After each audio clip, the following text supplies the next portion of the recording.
আরে গাড়ি ঘোড়ার কাজগুলো তাড়াতাড়ি শেষ করে না, দেখতো গাড়ি ঘোড়া দুইটা বই আছে আমার। আসসালামু আলাইকুম মহাজন সাহেব। ওয়ালাইকুম আসসালাম, কিছু বলবা?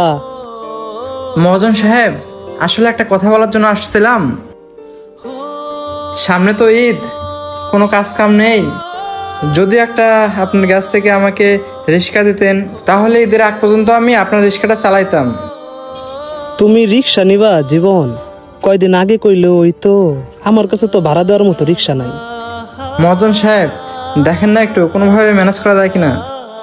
আমার ঘরে না চাল ডাল সেরকমভাবে কিছুই নেই, আর তাছাড়া কয়েকদিন পর ঈদ আসতেছে। তাই বলছিলাম কি, যদি একটা রিক্সা কোনোভাবে ম্যানেজ করে দিতেন। জীবন, কথা তো ঠিকই বলছো তুমি। সামনে তো ঈদ, আমার সব রিক্সাই ভাড়ায় আছে, কোনো রিক্সায় খালি নেই যে তোমারে দিমু। যদি কোনো একটা রিক্সাও খালি থাকতো তাইলেও তোমারে দেওয়া যাইতো। এখন আমার গ্যারেজে কোনো রিক্সাই খালি নেই। মহাজন সাহেব, এভাবে বলেন না। দেখেন না একটা রিক্সা কোনোভাবে ম্যানেজ করা যায় কিনা। আমি অনেক সমস্যার ভিতরে আছি মহাজন সাহেব। আরে জীবন, হাতটা ছাড়ো, আমি বলি। এই রিক্সাটা দেখতাছো, এটা ড্রাইভার খাইতে গেছে। তুমি অনেক ভালো মানুষ, এমনি তো আমার কাছে কোনো খালি গাড়ি থাকলে তোমার আমি দিতাম। এখন কি করুম তুমি আমারে বলো। মহাজন সাহেব, অনেক আশা নিয়ে আসছিলাম আপনার কাছে। আপনার গ্যাস থেকে একটা রিক্সা নিয়ে চালাবো।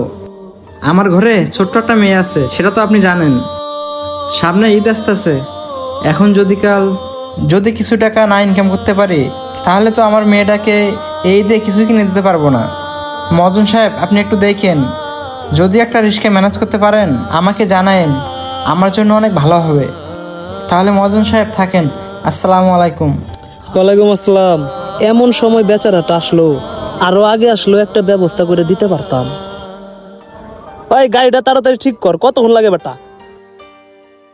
রিক্সার গ্যারেজেও গেলাম, একটা রিক্সাও পাইলাম না। আল্লাহ, এখন যে কি করি। আচ্ছা, একটা কাজ করি, চেয়ারম্যান সাহেবের কাছে যাই, দেখি ওনার কাছ থেকে একটা কাজ পাই কিনা। ওই তো চেয়ারম্যান সাহেব ওইখানে, যাই তো দেখি চেয়ারম্যান সাহেবের কাছে। জিম, পুকুরের অবস্থা দেখছস? ময়লাতে মনে করলে ভরে গেছে, কামলা টামলা লেস না নাকি? চেয়ারম্যান সাহেব, কামলা তো নিছিলাম। কামলা নিছিলি বুঝলাম, অনেক টাকার মাছ ছাড়ছি, কিন্তু পরিষ্কার করে রাখিস, বুঝস নাই?